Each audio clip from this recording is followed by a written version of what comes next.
Use part 1 of the fundamental theorem of calculus to find a derivative of the given integral from x to 5 sine of t to the 5 dt.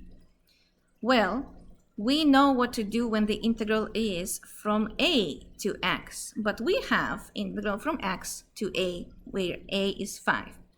Well, let's just flip it. Flip.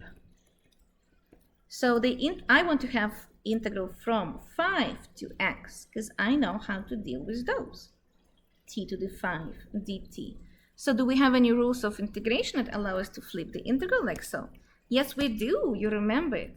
Good job. You just put a negative sign in front of the integral. Well, now we know what to do. We basically want to find the derivative of f of x, right?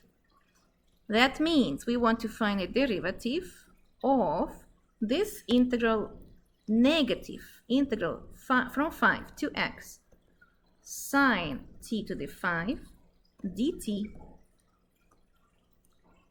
Since there's no complicated variable is involved with x, it's not x squared, not tangent of x or so on, you just need to substitute it where t is.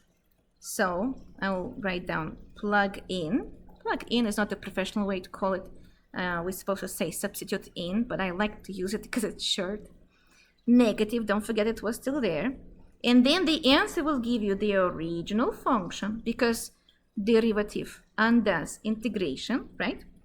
So the answer is the original function sine, but instead of t, we're going to have x, and then t was raised to the 5, so it's still there.